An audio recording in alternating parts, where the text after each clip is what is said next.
ये ध्यान में रखना है, जैसे एवरी सेल अपना जो सेल होता है, हर एक सेल में क्या होता है, न्यूक्लियस होता है।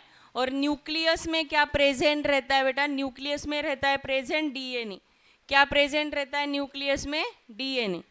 ठीक है, सपोज ये अपना सेल है, ये सेल का न्यूक्लियस है, और न्यूक्लियस में क्या प्रेजेंट है, न्यूक्लियस में प्रेजेंट है अपना डीएनए। आपको पता है डीएनए, सपोज ये इस टाइप का डीएनए इसमें प्रेजेंट है। ठीक है, तो डीएनए जो है वो किससे बना हुआ है, डीएनए कैसे बना हुआ है, ये हम बात करेंगे। तो सबसे पहले जो डीएनए होता है, आपको पता है किससे बना हुआ होता है डीएनए, यस, प्रोटीन का। डीएनए में प्रोटीन होता है, और क्या होता है, ये आपको,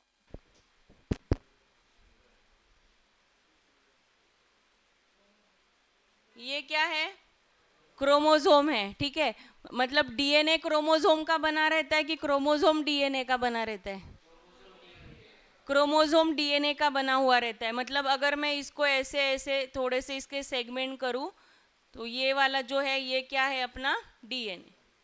क्या है ये, डीएनए। इसको क्या कहते हैं बेटा, दिस इज सेंट्रोमियर। इसको क्या कहते हैं, सेंट्रोमियर। लास्ट ईयर था ये हमको। ठीक है, दिस इज, ये छोटा आर्म है, this is called as P arm, और ये जो बड़ा आर्म है that is called as Q arm. Okay, so this is the basic structure of chromosome. Basic structure of chromosome. तो डीएनए किसका बना, सॉरी, क्रोमोसोम किसका बना हुआ रहता है, डीएनए का। फिर डीएनए किसका बना हुआ रहता है, डीएनए बना रहता है बेटा क्रोमैटिन फाइबर का। किसका बना हुआ रहता है डीएनए, क्रोमैटिन फाइबर। ठीक है, जैसे आपके पास एक धागा है, धागा रीळ झाला म्हणतो मराठीत, ज्याच्यावरती दोरा गुंडाळलेला असतो, तो वो एक धागा सपोज है, तो धागा अपना क्या है, एक क्रोमैटिन फाइबर है। उसको हमने अरेंज किया, मतलब ऐसे अगर उस धागे को देखोगे तो पतले पतले धागे दिखते हैं, फिर एक बड़ा धागा दिखता है। उसको अगर हम कंडेंस करते हैं तो we get a structure of chromosome. ठीक है, हमें किसका स्ट्रक्चर मिलता है बेटा, क्रोमोसोम का। मतलब क्रोमैटिन फाइबर से क्या बना है, डीएनए, और डीएनए का क्या बना हुआ है बेटा, क्रोमोसोम। इतना क्लियर है सबको। अभी इस डीएनए में बेटा, डीएनए कैसा है, डीएनए का वैटसन एंड क्रिक मॉडल हमने लास्ट ईयर देखा था। तो वैटसन एंड क्रिक मॉडल में हमको एक बात समझ में आ गई कि वैटसन एंड क्रिक मॉडल में क्या है बेटा, इस टाइप का कोई ऐसे एक स्ट्रक्चर था। ओके, तो DNA is double helix. DNA का स्ट्रक्चर कैसे है बेटा, double helix. What is mean by helix, हाँ, डीएनए का मतलब होता है, डीएनए इज हेलिक्स का मतलब होता है डबल स्ट्रैंडेड। कैसा है ये, double stranded. Okay, DNA is double stranded. और हेलिक्स का क्या मतलब होता है, जैसे स्प्रिंग होता है ना बेटा, ऐसे ये स्ट्रक्चर है, ये दूसरा स्ट्रक्चर है, और एक दूसरे में ये स्ट्रक्चर कैसे है, कॉइल्ड है। इसलिए हम इसको क्या कहते हैं, डबल स्ट्रैंडेड हेलिक्स स्ट्रक्चर। ठीक है, तो अभी डीएनए, हर एक सेल में डीएनए जो होता है वो डीएनए होता है बेटा 2 मीटर्स लॉन्ग। डीएनए कितना लॉन्ग होता है, 2 मीटर लॉन्ग, सेंटीमीटर नहीं है, 2 metre long. Every cell has 2 metre long DNA. ठीक है, तो सेल तो बहुत छोटा है ना। तो फिर ये डीएनए कैसे आएगा इतने बड़े सेल में, तो सेल में डीएनए कैसे रहता है, कंडेंस फॉर्म में रहता है। कैसे फॉर्म में रहता है, ऐसे, डीकंडेंस बोलेंगे हम इसको, ऐसे फॉर्म में रहता है। ठीक है, आवडता फॉर्म आपल्या, है ना, कसं पण। ठीक है, सो अभी जब cell is about to divide, मतलब सेल, आपको पता है कि एवरी सेल कैसे बना है, प्री एग्जिस्टिंग सेल से बना हुआ होता है। तो सेल जब डिवाइड होने को आता है तब वो क्या करता है, माइक्रोस्कोप से खुद को कंडेंस करता है, और किस टाइप का स्ट्रक्चर दिखता है, इस टाइप का स्ट्रक्चर हमें दिखता है। ठीक है, otherwise before division of cell जो डीएनए रहता है वो किस फॉर्म में प्रेजेंट रहता है, ऐसे, डीकंडेंस। डीकंडेंस होना मतलब बिखरा पड़ा रहना सेल में। ठीक आहे, गुंतून असा पडून असतो, पण जब सेल डिवाइड होने को आता है तब से डीएनए क्या करता है, कंडेंस फॉर्म में आता है और खुद को ये कौन सा शेप, इस शेप में वो क्या होता है बेटा, अरेंज होता है। आ रहा है समझ में? तो डीएनए क्या करता है, क्योंकि हम अपने मम्मी पापा जैसे दिखते हैं या मामा सारखं दिसतोय, काका सारखं, आजी आजोबांसारखं, क्यों हम ऐसे कुछ ना कुछ कैरेक्टर उनके हैं हम में, क्योंकि डीएनए क्या करता है, वो कैरेक्टर क्या करता है, जनरेशन टू जनरेशन क्या करता है बेटा, ट्रांसफर करता है। ओके, तो जैसे मेरे आँखों का कलर है, मेरे बालों का कलर है, मेरा हाइट है, मेरा स्किन टोन है, जो भी कैरेक्टर है एक्सटर्नल या इंटरनल, मेरा मेटाबॉलिज्म है, जो मेरी बॉडी फंक्शन अंदर से कर रही है, दैट आर कंट्रोल्ड बाय, सब कौन कंट्रोल करता है, डीएनए। कौन कंट्रोल करता है ये सारी चीज़ें, डीएनए। तो डीएनए में ऐसा क्या है जो ये सारी चीज़ें कंट्रोल करता है? यस, एनीवन नोज डीएनए में क्या होता है ये सारी चीज़ें कंट्रोल करने के लिए? पता है किसी को? आपको जीन कंसेप्ट पता है बेटा? जी यानी जीन। हाँ, तो जो है ना बेटा, जो डीएनए होता है वो बहुत लंबा होता है। जैसे मैंने बोला आपको, कितने सेंटीमीटर होता है ये, 2 सेंटीमीटर। तो हाँ, 2 मीटर। तो सारा डीएनए काम नहीं करता, डीएनए का एक कोई भी स्पेशल सेगमेंट एक कैरेक्टर के लिए काम करता है। आया समझ में? मतलब बहुत लंबा क्या है, मेरे पास एक स्ट्रैंड है बहुत लंबा, लेकिन मुझे कुछ कैरेक्टर कंट्रोल करना है स्पेसिफिक, तो मैं उसका कुछ पार्ट ही यूज करने वाली हूँ। ठीक है, तो अभी ये पार्ट क्या होता है बेटा, अभी आपको पता है कि इसमें नाइट्रोजन बेसेस ऐसे होते हैं, AT, CG, TA, इस टाइप के नाइट्रोजन बेस होते हैं इसमें। ठीक है, तो नाइट्रोजन बेस का ये जो अरेंजमेंट है, इसको क्या बोलते हैं बेटा, जेनेटिक कोड। क्या बोलते हैं इसको, genetic code. Genetic code has a information. किसका इंफॉर्मेशन है इसके पास, कि मेरा एक पर्टिकुलर कैरेक्टर को कंट्रोल करने का इसके पास इंफॉर्मेशन है, कि मेरा हाइट कितना, इतना ही होना चाहिए, मेरा स्किन टोन यही होना चाहिए, मेरा हेयर स्ट्रक्चर यही होना चाहिए, मेरे हेयर का कलर यही होना चाहिए। तो इतने जो मैंने कैरेक्टरिस्टिक आपको अभी बोले, उन सब के लिए वहाँ पे क्या है, अलग अलग सेगमेंट काम करता है। आ रहा है समझ में? मतलब 2 मीटर लंबा डीएनए है, उसमें अलग अलग सेगमेंट है, वो अलग अलग कैरेक्टरिस्टिक के लिए क्या कर रहे हैं बेटा, काम कर रहे हैं। तो मैं उस सेगमेंट को क्या बोलूँगी, उस सेगमेंट को हम क्या बोलेंगे बेटा, जीन। क्या बोलेंगे उस सेगमेंट को, जीन। तो जीन में क्या है, जीन में इंफॉर्मेशन है, जीन हैज इंफॉर्मेशन। किसका इंफॉर्मेशन है जीन में, जीन में इंफॉर्मेशन है in the form of genetic code. Gene में किस, इसमें इंफॉर्मेशन है बेटा in the form of genetic code. किसका इंफॉर्मेशन है, एक प्रोटीन बनाने का इंफॉर्मेशन है। किसका इंफॉर्मेशन है, प्रोटीन सिंथेसिस का। सिंथेसिस मतलब कोई भी चीज बनाना, तैयार करना, रेसिपी। प्रोटीन बनाने का रेसिपी किस फॉर्म में प्रेजेंट है, जेनेटिक कोड में। जेनेटिक कोड किस में प्रेजेंट है, जीन में। जीन किस में प्रेजेंट है, डीएनए में। हमको डीएनए कैसे दिखता है, क्रोमोसोम के फॉर्म में दिखता है, थ्रू माइक्रोस्कोप। आ रहा है समझ में? और ये जो इंफॉर्मेशन है, जेनेटिक कोड है, तो ये कुछ भी हो सकता है। ये सपोज AT है, ये मैं बताती हूँ जिनको नहीं समझ में आ रहा है। GC है, ये इस फॉर्म में प्रेजेंट रहता है। अभी A to Z कुछ भी लिख सकते हैं क्या हम लोग, यहाँ पे नहीं, इसको मीनिंग है। These are called as nitrogen basis.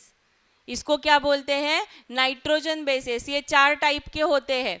कितने टाइप के, 4 टाइप के। लास्ट बेंच काय चल रहा है, लिख रहे हो?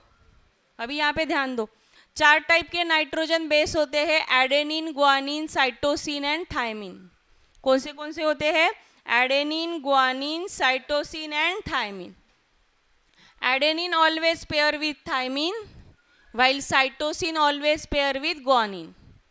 ठीक है, ये इनको छोड़ के किसी के साथ 4 ही नाइट्रोजन बेस है। A पेयर विथ T, या T pair with A, C pair with G, या G is pairing with C। आया समझ में? So these are called as nitrogen bases. क्या बोलते हैं इनको? Nitrogen bases. तो ये जो इंफॉर्मेशन है बेटा, ये कोई जेनेटिक कोड है. तो जेनेटिक कोड मतलब इंफॉर्मेशन है क्या बनाने का? प्रोटीन बनाने का. तो ये इंफॉर्मेशन पढ़ के बॉडी क्या बनाती है? बॉडी क्या बनाती है जैसे मीन्स सेल क्या बनाता है? एक पर्टिकुलर प्रोटीन बनाता है. उस प्रोटीन के हिसाब से मेरा कैरेक्टर डिसाइड होता है. मेरे आंखों का कलर ये होगा, मेरे बालों का कलर ये होगा. जो भी कैरेक्टर ये जीन क्या कर रहा है बता रहा है. ठीक है. तो अभी जैसे आप बोलोगे मैम इतने बड़े कैरेक्टर्स होते हैं अपने बॉडी में, मेटाबॉलिज्म है, अलग अलग बॉडी फंक्शनिंग है, अंदर का बाहर का हम जो पूरा दिख रहे हैं अलग दिख रहे हैं हर एक जन, क्योंकि अपने अलग अलग प्रोटीन बना रहेगा ऑब्वियसली, इसलिए हम अलग अलग दिख रहे हैं बीइंग अ ह्यूमन बीइंग, है ना. तो ऐसा क्यों है? क्योंकि ये प्रोटीन बनाने के लिए अलग अलग इंफॉर्मेशन है अपने डीएनए में या अपने जीन में. नाइट्रोजन बेस तो 4 ही है. फिर अलग अलग इंफॉर्मेशन कैसे हो गया? ये जो सीक्वेंस है ना बेटा, ये थोड़ा चेंज हो गया तो प्रोटीन का इंफॉर्मेशन क्या हो जाता है? चेंज हो जाता है. जैसे अल्फाबेट कितने होते हैं इंग्लिश में? 26 अल्फाबेट से मीनिंगफुल वर्ड्स बनते हैं, वर्ड्स के सेंटेंसेस बनते हैं, सेंटेंसेस के पैराग्राफ, पैराग्राफ के लेसन्स, लेसन से बुक बनती है. मतलब उस मीनिंगफुल वर्ड से हम क्या करते हैं? कुछ सीखते हैं, क्योंकि उसको मीनिंग है. कुछ भी लिख के आओगे मैम गलत दे देती है, सर्कल बना देती है, क्योंकि आप अगर गलत स्पेलिंग लिख रहे हो तो उसका मतलब कुछ अलग है या उसका मतलब ही नहीं है. तो यहाँ पे ऐसा नहीं होता. अगर ये कुछ सीक्वेंस गलत हो गया ना बेटा, तो उसका अलग प्रोटीन बनता है और आपका अलग ही स्ट्रक्चर बनेगा, कुछ जो आपके माँ बाप का नहीं है या आपके पेरेंट्स का नहीं. ठीक है. इसको बोलते हैं वेरिएशन. क्या बोलते हैं इसको? वेरिएशन. अगर ये सीक्वेंस चेंज हो जाता है तो ये कैसे होता है? ये बहुत सारे मतलब से होता है. जैसे रेडियो एक्टिव पोल्यूशन होता है उससे हो सकता है, या बहुत सारे डिसीजेस होते हैं उससे हो सकता है. ठीक है. बेसिकली अभी मेरा कहने का मतलब ये है कि पूरा जो डीएनए है अपने सेल में, वो पूरा एक कैरेक्टर के लिए काम नहीं कर रहा है. उसमें कुछ सेगमेंट्स है, वो कुछ पर्टिकुलर कैरेक्टर के लिए काम कर रहे हैं. उस सेगमेंट को हम क्या कहते हैं बेटा? जीन. तो what is the functional segment of DNA? अगर ऐसे आया क्वेश्चन तो क्या लिखोगे? फंक्शनल सेगमेंट ऑफ डीएनए क्या होगा बेटा? यस बोलो. Functional segment of DNA is gene. ध्यान में रखना, फंक्शनल सेगमेंट डीएनए है. अभी मैं आपको बताऊंगी कि ये जो स्ट्रैंड है ये किसके बने हुए होते हैं, उनको क्या कहते हैं, ये हम बाद में बात करेंगे. पर्टिकुलरली इतना समझ में आया आपको? Now it is said that कि our characters are controlled by DNA. Our characters are controlled by our DNA. Character मतलब एक्सटर्नल अपीयरेंस के जो भी एक कान नाक जो कैसे होना चाहिए उसको क्या बोलते हैं हम? कैरेक्टर. तो वो कैरेक्टर कौन कंट्रोल करता है? मेरा डीएनए कंट्रोल करता है. तो इसका मतलब क्या हुआ? देखो ये क्रोनोलॉजी समझो बेटा, अभी लिखो मत कुछ भी. ऐसा क्यों कहते हैं कि डीएनए ये कंट्रोल करता है? देखो डीएनए प्रेजेंट है सेल में, है ना. सेल का जो फंक्शन मेरे उस पर्टिकुलर कैरेक्टरिस्टिक के लिए काम कर रहा है उसको हम क्या बोलेंगे? जीन. जीन क्या करता है? जीन में क्या है बेटा? एक इंफॉर्मेशन है. किसके फॉर्म में प्रेजेंट है वो इंफॉर्मेशन? जेनेटिक कोड के फॉर्म में प्रेजेंट है. वो मेरे बॉडी के सेल में जो भी है कंपोनेंट वो रीड करेगा और उसके हिसाब से क्या बनाएगा? प्रोटीन बनाएगा. And this protein controls my character. Protein क्या करता है? कैरेक्टर को कंट्रोल करता है. तो डायरेक्टली क्या बोलते हैं? अवर कैरेक्टर्स आर कंट्रोल्ड बाय कौन करता है? जीन. बीच में देख रहा है इतना बड़ा प्रोसेस है कि डीएनए में जीन है, जीन में जेनेटिक कोड है. जेनेटिक कोड मतलब क्या है? प्रोटीन बनाने का इंफॉर्मेशन है. वो अपने बॉडी का कंपोनेंट रीड करेगा, उसके हिसाब से प्रोटीन बनाएगा. अगर वो सही बनता है तो वो क्या होगा बेटा? क्या होगा? अपना कैरेक्टर कंट्रोल करेगा. Hence it is said that कि our characters are controlled by our DNA. तो इतना अगर 2 मार्क्स के लिए क्वेश्चन आता है तो ये आपको लिखते आना चाहिए कि क्या इसका मतलब है. ठीक है। अभी टेक्स्ट बुक में, मैम आप इतना क्यों बता रहे हो, ये तो कहीं नहीं लिखा टेक्स्ट बुक में। 1 पेज में आपका प्रोटीन सिंथेसिस पूरा है, ओनली 1 पेज, उसमें डायग्राम्स आ गए, सब आ गया। ठीक है, तो प्रोटीन सिंथेसिस समझने के लिए, ये काम कैसे करता है समझने के लिए, या कैसे होता है, ये बैकग्राउंड समझना बहुत जरूरी है। इतना सबको समझ में आया? अभी आपको पता है कंसेप्ट है इसमें, प्यूरिन एंड पायरीमिडीन और पीरीमिडीन। कोई बता सकता है मुझे प्यूरिन्स मतलब क्या और पायरीमिडीन्स मतलब क्या? मैं यहाँ पे लिख देती हूँ, 4 types of nitrogen bases are there, 4 type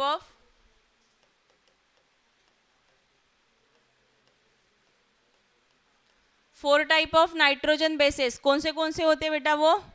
adenine, NaNe spelling, adenine, thymine, cytosine and guanine.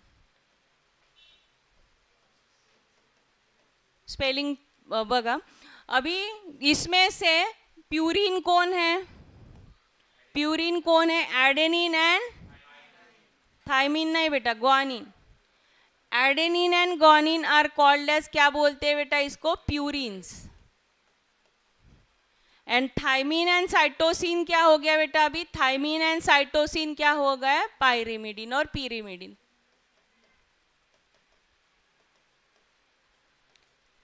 ठीक है, अभी थाइमीन जो बोला, ये गलती क्यों होती है बेटा? क्योंकि adenine always pair with thymine and cytosine is always pair with guanine. तो एडेनिन एंड थाइमीन का पेयर है, इसका मतलब ये नहीं कि दोनों को क्या बोलते हैं? प्यूरिन बोलते हैं। ये थोड़ा अपने माइंड में क्लियर करके रखो कि adenine always pair with guanine and cytosine is always pair with, sorry, adenine is always pair with thymine and cytosine is always pair with guanine. But purine जो है वो कौन है? Adenine and guanine. And cytosine and thymine कौन है बेटा? Pyrimidine. ठीक है, एडेनिन एंड इक्वल टू का साइन लिखा है देखो मैंने, तो ये है hydrogen bond. Adenine always pair with thymine bye double hydrogen bond.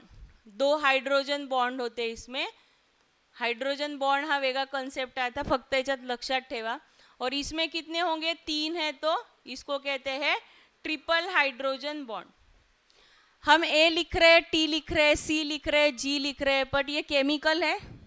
Chemical है तो इनके मॉलिक्यूल होंगे, मॉलिक्यूल है तो इनका स्ट्रक्चर रहेगा, स्ट्रक्चर है तो ऑब्वियसली इसमें एटम्स रहेंगे। तो एटम्स के बीच में हाइड्रोजन अगर एटम है तो वो उस तरह का बॉन्ड बनाता है, उसको बोलते हैं हाइड्रोजन बॉन्ड। ठीक है, हम ए लिख रहे हैं, इसका मतलब कैसे हाइड्रोजन बॉन्ड हुआ ये हम क्या लिख रहे हैं? बस रिप्रेजेंटेशन लिख रहे हैं, बस सिंबल लिख रहे हैं। बट एडेनिन का क्या है? एक स्ट्रक्चर है, ग्वानिन का एक स्ट्रक्चर है, थाइमीन का एक स्ट्रक्चर है। बेसिकली ये आपको समझ में आना चाहिए कि अपना जो डीएनए है वही केमिकल है, तो उसमें ही मॉलिक्यूल है। डीएनए मॉलिक्यूल ऑब्वियसली, तो मॉलिक्यूल है तो उसमें क्या है? एटम्स तो रहेंगे ही, एटम रहेंगे साथ में है, मतलब बॉन्डिंग इज देयर। इतना समझ में आया? तो नाइट्रोजन बेसेस 4 टाइप के होते हैं, एडेनिन, थाइमीन, साइटोसिन, ग्वानिन।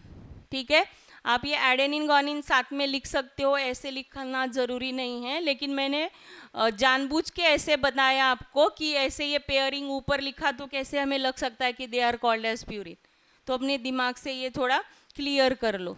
ठीक है, अभी बेटा जो हमने बताया कि डबल स्ट्रैंडेड होता है, डीएनए जो होता है ना वो डबल स्ट्रैंडेड होता है। ठीक है, तो वो स्ट्रैंड किसके बने हुए रहेंगे? बैकबोन रहेगा ना, तो डीएनए का backbone, what is mean by DNA backbone? Backbone का मतलब क्या होता है बेटा? वो जो कोई भी चीज है वो कैसे बनी है। आपको जेनेटिक कोड कैसे बना है ये समझ पूछा मैंने, तो आप बता दोगे कि कैसे बना है, ATCG स्पेयरिंग से बना है। लेकिन जिस पे वो है वो स्ट्रैंड किसके बने हुए? जो डबल हेलिक्स है, वो जो स्ट्रैंड है एक दूसरे में इंटरमिंगल है, वो किससे बने हुए हैं? तो उसको बोलते हैं बेटा, जिसके ये डीएनए का बैकबोन जो होता है वो बना हुआ रहता है न्यूक्लियोटाइड से। किसका बना हुआ रहता है बेटा? न्यूक्लियोटाइड। किसका बना रहता है ये? Nucleotide. Now what is mean by nucleotide? तो न्यूक्लियोटाइड में एक ना बेटा एक ये रहता है, शुगर रहता है, वो पेंटोज शुगर है, राइबोज शुगर होता है, ठीक है, मैं शुगर लिख देती हूँ बस यहाँ पे, पेंटोज शुगर या राइबोज शुगर एक ही मतलब है, शुगर है। एक है फॉस्फेट, फॉस्फेट, मैं इसका स्ट्रक्चर बताती हूँ आपको, और एक है नाइट्रोजन बेस। एन मतलब नाइट्रोजन, और नाइट्रोजन बेस अभी आपको पता है कौन से होते हैं नाइट्रोजन बेस। एक होता है एडेनिन, नहीं तो होगा थायमिन, नहीं तो होगा साइटोसिन, नहीं तो होगा ग्वानिन, इसमें से एक रहेगा, ठीक है। तो इसका स्ट्रक्चर कैसे होता है वो देख लेते हैं हम। जो डबल स्ट्रैंड है हम ड्रॉ करने को ऐसे ही जिसको निकाल रहे हैं उसको, वो कैसे बना हुआ रहता है वो अगर हम देखेंगे, लास्ट बेंच लक्षण आई है बेटा।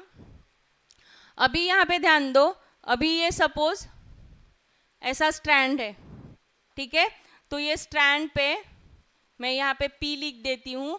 ये P जो अटैच होगा, दिस इज पेंटोज शुगर। ये कौन सा शुगर है? Pentose sugar. कितना हो गया देखो, जो डैश मैंने निकाले हैं 5 हो गए, है ना, तो राइबोज शुगर है। फिर से ये फिर से P आएगा, ये P को फिर से मैंने एक्सटेंड किया 1 2 3 4 5, ठीक है, तो ये शुगर है। शुगर के लिए मैं यहाँ पे S लिख देती हूँ, तो ये एक स्ट्रैंड हो गया। दूसरा स्ट्रैंड मैं यहाँ पे बनाती हूँ, ये अगेन P है,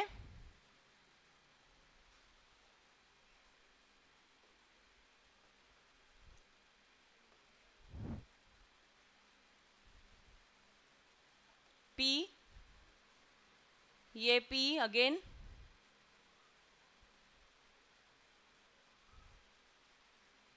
ये शुगर है, ये शुगर है। अभी ध्यान दो बेटा, अगेन ये एक्सटेंड होगा, इधर P इधर P। ये जो P है वो क्या है बेटा? फॉस्फेट। जो S लिखा है मैंने वो क्या है? शुगर। अभी नाइट्रोजन बेस कहाँ पे आएगा? देखो नाइट्रोजन बेस मतलब यहाँ पे आएगा, यहाँ पे A आएगा, तो यहाँ पे क्या आएगा बेटा? T। They are bonded with double hydrogen bond. यहाँ पे सपोज C है, कोई भी लिख लो, C है, that is paired with G। Okay, तो अभी न्यूक्लियोटाइड मतलब क्या देखो बेटा, न्यूक्लियोटाइड का मतलब होगा एक फॉस्फेट मॉलिक्यूल, एक शुगर, और ये इसको मिला के ये अपना क्या हो गया? एक न्यूक्लियोटाइड।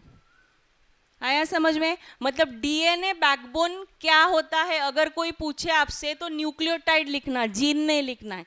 लेकिन फंक्शनल सेगमेंट ऑफ डीएनए पूछा तो क्या लिखेंगे बेटा? फिर लिखेंगे gene. What is functional segment? कि डीएनए फंक्शनिंग कैसे कर रहा है, उसका काम क्या है? प्रोटीन बनाना। वो प्रोटीन कैसे बना रहा है? जीन से बना रहा है। तो फंक्शनल सेगमेंट क्या हो गया? जीन हो गया। शब्दांचा अर्थ लक्षात घ्या। और डीएनए का बैकबोन कौन है? डीएनए कैसे बना हुआ है? फंक्शन नहीं है डीएनए का, डीएनए का जो स्ट्रक्चर है बेसिक, वो कैसे बना हुआ है? न्यूक्लियोटाइड। तो एक न्यूक्लियोटाइड में कौन है? Phosphate, sugar, phosphate and nitrogen base. तो ऐसे कितने तो भी टाइप के क्या रह सकते हैं बेटा? न्यूक्लियोटाइड 4 टाइप के रहेंगे। Adenine nucleotide, thymine nucleotide, cytosine nucleotide, guanine nucleotide. आ रहा है समझ में? तो न्यूक्लियोटाइड बहुत सारे टाइप के रहते हैं क्या? नहीं, क्योंकि नाइट्रोजन बेस कितने टाइप के हैं? 4। तो 4 ही टाइप के न्यूक्लियोटाइड होंगे, क्योंकि एक न्यूक्लियोटाइड अगर एक उसका यूनिट है तो एक यूनिट में कितने नाइट्रोजन बेस आएंगे? एक आएगा। अगर मैंने आपको एक माला दी और बोला की इसका एक युनिट निकालो, तो 2 मणी काढून तुम्ही मला सांगणार नाही मॅडम हे एक आहे म्हणून, नाही सांगणार ना ऑब्वियसली, क्योंकि यूनिट अगर मैं पूछ रही हूँ तो एक ही आप निकालोगे वो। तो मैं यूनिट अगर पूछ रही हूँ तो क्या बताओगे बेटा? एक ही कोई भी उसका बीड बनाओगे, बताओगे। तो एक बीड वो कैसे बनता है? Sugar, yes, phosphate, nitrogen base. तो 4 टाइप के नाइट्रोजन बेस है, तो 4 टाइप के क्या है बेटा? न्यूक्लियोटाइड। आया समझ में? अभी इसके बाद ये इतना समझ में आया सबको? फिर से अभी ये ही एक दूसरे में इंटरमिंगल होंगे, मतलब जैसे अपना पेन का जो स्प्रिंग होता है उस टाइप के, अगर एक दूसरे में 2 स्प्रिंग हमने डाल दिए तो कैसे स्ट्रक्चर बनेगा? तो उसको कहेंगे हम डीएनए का स्ट्रक्चर। तो ऐसे हम क्यों बता रहे हैं कि क्योंकि सपोज ये कैसे बना हुआ होता है ये आपको समझना चाहिए, इसलिए बताया मैंने। ये इतना समझ में आया सबको? पक्का? ये जो सीक्वेंस है ना बेटा न्यूक्लियोटाइड का, यही हमें क्या बताता है? प्रोटीन बनाने का इंफॉर्मेशन बताता है, और उससे कैरेक्टर क्या होता है अपना? कंट्रोल होता है। ओके, अभी थोडं थोडं आपण हे नंतर लिहून घेऊया काय काय न्यूक्लियोटाइड म्हणजे काय, what is the functional segment of DNA, इतना आपको पता होना चाहिए। What is the DNA backbone, उसको क्या कहते हैं, नाइट्रोजन बेस कितने टाइप के होते हैं, न्यूक्लियोटाइड कितने टाइप के होते हैं, why it is said that कि our characters are controlled by our DNA, है ना। तो ये सारी चीज़ें हमें लिखनी होंगी।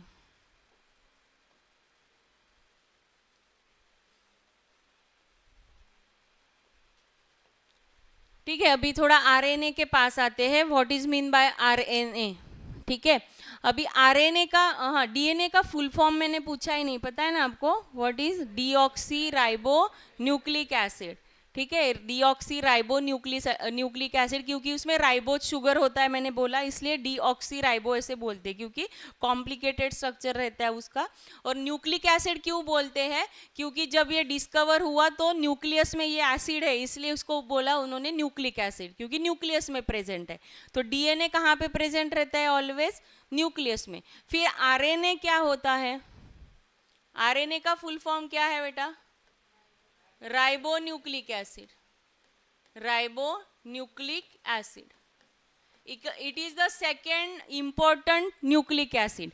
मतलब बाद में पता चला कि आरएनए भी कहाँ पे रहता है? न्यूक्लियस में ही रहता है, तो इसको second nucleic acid, first nucleic acid is a DNA. DNA और आरएनए में बेसिक डिफरेंस क्या है, कोई बता सकता है मुझे? What is the difference between, बोलतो इसका, मला वाटलं उत्तर देतो आहे प्रश्नाचं। What is the difference between DNA and RNA? Yes, हाँ yes, DNA is double stranded, RNA में स्ट्रैंड कैसे होता है बेटा? Single. DNA is single, sorry RNA is single stranded. Okay, अभी जो नाइट्रोजन बेस होते हैं, हाँ अभी अगर एक मिनट, डीएनए का बैकबोन कौन सा यूनिट था? क्या बोला था मैंने? What is the backbone of DNA unit? Yes, क्या है? न्यूक्लियोटाइड। वैसे ही आरएनए का भी बैकबोन यूनिट कौन होगा बेटा? आरएनए का भी बैकबोन यूनिट कौन रहेगा? आरएनए किसका बना हुआ है? आरएनए भी न्यूक्लियोटाइड का ही बना हुआ है। अगेन एक न्यूक्लियोटाइड में क्या क्या आता है? चलो, एक न्यूक्लियोटाइड में क्या क्या आता है? हाँ, शुगर, शुगर, फॉस्फेट, हाँ वेरी गुड। और क्या आता है बेटा? एक क्या आता है? Nitrogen base. अभी नाइट्रोजन बेस डीएनए में कितने टाइप के होते हैं? 4, adenine, guanine, cytosine and thymine. DNA RNA ना बेटा थाइमिन नहीं होता, थाइमिन के जगह इंस्टेड ऑफ थाइमिन इसमें क्या होता है? यूरेसिल। क्या होता है इसमें? यूरेसिल। आरएनए में थाइमिन नहीं होता, मतलब एडेनिन जो पेयरिंग करेगा, अगर आरएनए में पेयरिंग करेगा तो किसके साथ करेगा बेटा? वो यूरेसिल के साथ। ठीक है, तो यूरेसिल भी एक क्या है? नाइट्रोजन बेस है।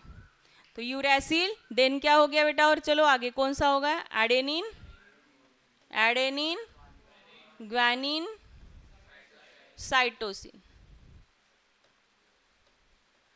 आरएनए और डीएनए में बेसिक डिफरेंस क्या है? अभी 2 हो गए कि डीएनए डबल स्ट्रैंडेड है, आरएनए क्या है बेटा? सिंगल स्ट्रैंडेड है।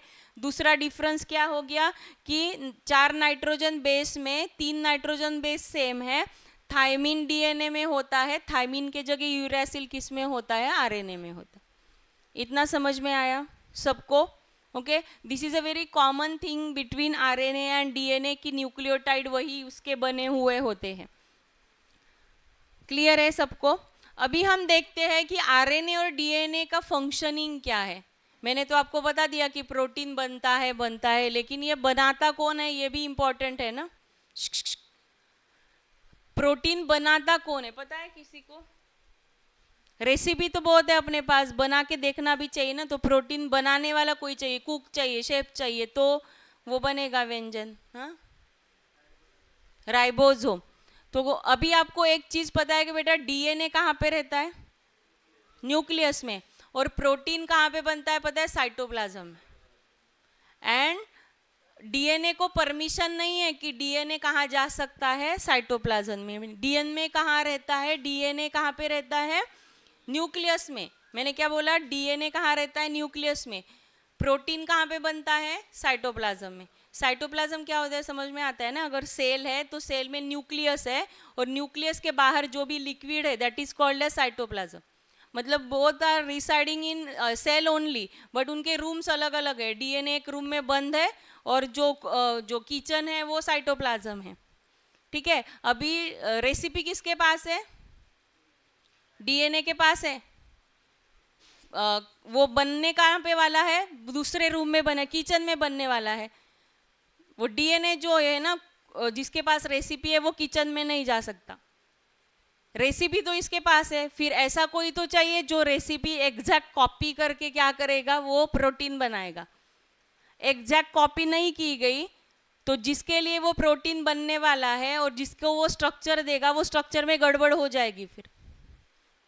ठीक है, तो एग्जैक्ट कॉपी मतलब डीएनए को एग्जैक्ट कॉपी करके लेके जाना किसमें, साइटोप्लाज्म में। ये काम कौन करता है बेटा, आरएनए। तो RNA also has very important role in protein synthesis, और DNA is synthesize by protein is synthesized by DNA with the help of RNA. The term is called as, process is called as central dogma. क्या बोलते हैं इसको, central dogma. आपको MCQ में आता है या डेफिनेशंस में आता है, क्वेश्चन 1B में, जिसमें आपको डेफिनेशन भी पूछते हैं 1 मार्क के लिए कभी कभी। तो जो भी आरएनए डीएनए के मदद से या डीएनए आरएनए की मदद से प्रोटीन बनाता है, that process is called as central dogma. इतना समझ में आया आपको। अभी देखो यहाँ पे कितने टाइप के आरएनए होते हैं रे, 3 टाइप के आरएनए होते हैं। कौन से, yes, type of RNA, types of RNA. कितने टाइप के होते हैं, एमआरएनए, आरआरएनए, ये हमेशा स्मॉल लिखना, आरआरएनए, टीआरएनए, ट्रांसफर आरएनए। इनका सबका रोल है किसमें, प्रोटीन बनाने में। ठीक है, मैं यहाँ पे लिख देती हूँ what is mean by central dogma. आपको पहले ही पैराग्राफ में ये डेफिनेशन है, टेक्स्ट बुक में भी। Protein is synthesize, protein is synthesize by DNA with the help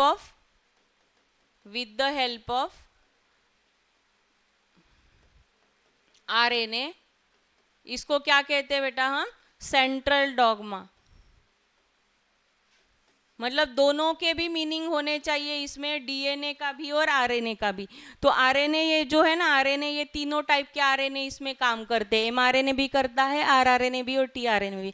आपको क्या लगता है, इतना मैंने बताया अभी, किचन, रेसिपी, ये वगैरह, तो इनमें से कौन सा ऐसा जो टाइप ऑफ आरएनए होगा जो इंफॉर्मेशन को कॉपी करेगा, एमआरएनए। मतलब मैसेज को कॉपी करने वाला कौन है, पहला एमआरएनए। मतलब सबसे पहला रोल प्रोटीन सिंथेसिस का किस में होगा, एमआरएनए। ठीक है, अभी हम जो प्रोटीन खाते हैं ना, बाहर से प्रोटीन खाते हैं, किसी को ये क्वेश्चन नहीं आया अगर अपनी बॉडी प्रोटीन बना रही है तो मम्मी क्यों बोलती है ये दाल खाओ, ये सब्जी खाओ, प्रोटीन खाना चाहिए, क्यों बोलते? किसका बना हुआ है प्रोटीन, पता है आपको?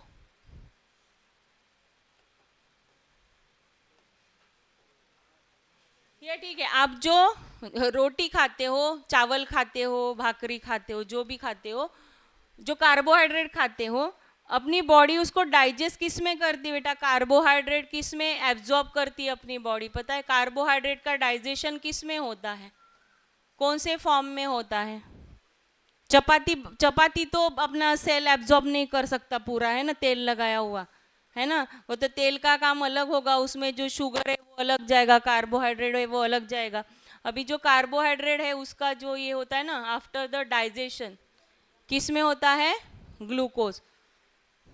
प्रोटीन, दाल जो खाते हैं हम लोग, इसमें प्रोटीन है, उसमें प्रोटीन है, ये खाना चाहिए। जो स्पोर्ट्स खेलते हैं उनको प्रोटीन खाना चाहिए।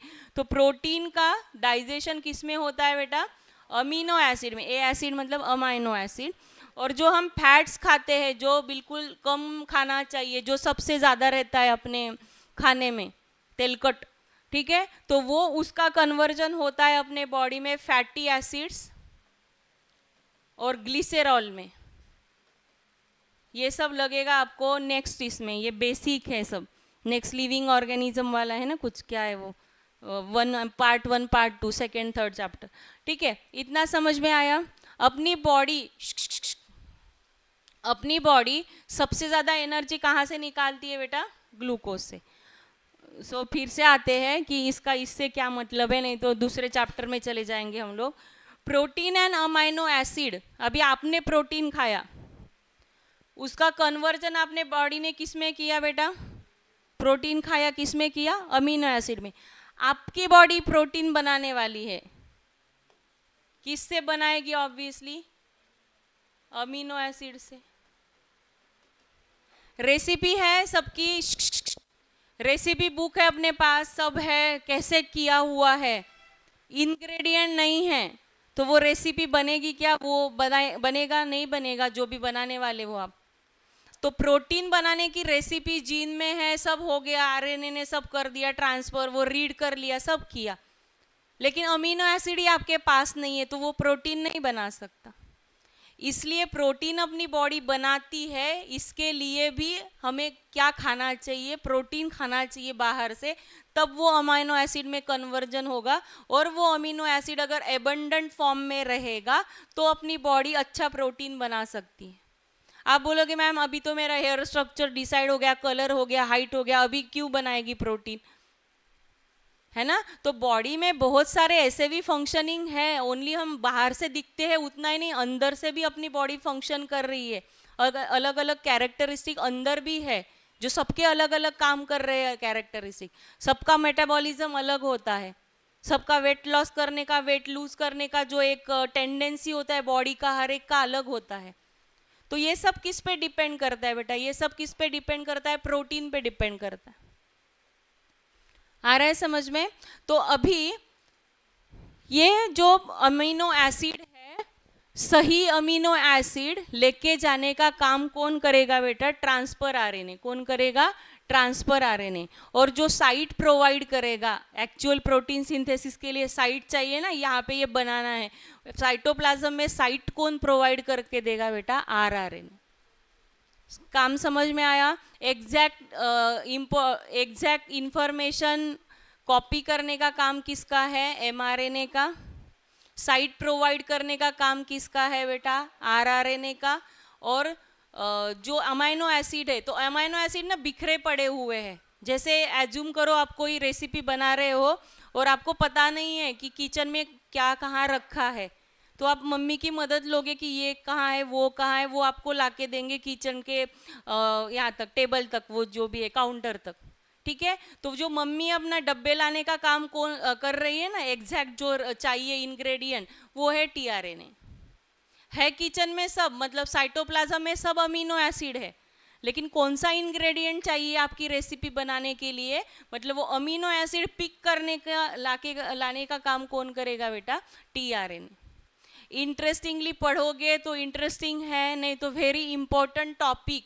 अगर आपको नहीं समझना है तो फिर वैसे ही रहेगा, क्योंकि बहुत छोटे छोटे सेंटेंसेस, टर्म्स है, सेंटेंसेस से ज़्यादा टर्म्स है, साइंटिफिक टर्म।